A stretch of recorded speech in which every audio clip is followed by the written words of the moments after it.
మీ business ఏదైనా మీ ఊర్లో promotion చేయాలంటే అది సుమన్ టీవీతోనే సాధ్యం. ఇప్పుడే సంప్రదించండి. నిండా 6 నెలలు కూడా నిండని పసికందు గుక్క పెట్టి ఏడుస్తోంది. పాలదాహమో తల్లి కౌగలింతో తెలియదు కాని ఎక్కెక్కి ఏడుస్తోంది. అయితే అక్కడే ఉన్న 6 ఏళ్ల అక్క తమ్ముడి ఏడుపును చూడలేకపోయింది. వెంటనే ఊయల్లో ఉన్న తన చిట్టి తమ్ముణ్ణి బుజ్జగిస్తూ ఊయలూపుతోంది. అయినా ఆ పసికందు ఏడుపు ఆపడం లేదు. అయ్యో, తమ్ముడికి అమ్మ ఉదయం పాలిచ్చి వెళ్ళింది, అయితే మళ్లీ ఆకలి వేస్తున్నట్లుంది, మరిప్పుడు ఏం చెయ్యాలి అంటూ తన చిన్న చిన్న మాటలను పాటలుగా మలిచి తమ్ముణ్ణి బుజ్జగించే ప్రయత్నం చేస్తుంది 6 ఏళ్ల అక్క. తమ్ముడి ఏడుపును ఆపేందుకు అక్క పడుతున్న కష్టం చూసిన పలువురు ఆవేదన వ్యక్తం చేస్తున్నారు.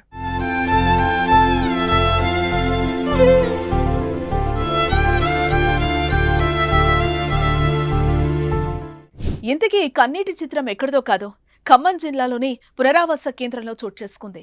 ఖమ్మంలో భారీ వరదల కారణంగా చాలా మంది నష్టపోయారు. అయితే వరదలు తగ్గడంతో మిగిలి ఉన్న ఇండ్లను శుభ్రం చేసుకునే పనిలో పడ్డారు. ఈ నేపథ్యంలో ఖమ్మంలోని జలగం నగర్కు చెందిన నరసింహ భవానీ దంపతుల ఇల్లు వరదల్లో మునిగిపోయింది. దీంతో కొద్ది రోజుల నుంచి పునరావాస కేంద్రంలోనే తలదాచుకుంటున్నారు. ఇక వరదలు తగ్గడంతో 2 రోజుల నుంచి ఇంటిని శుభ్రం చేసుకునే పనిలో పడ్డారు.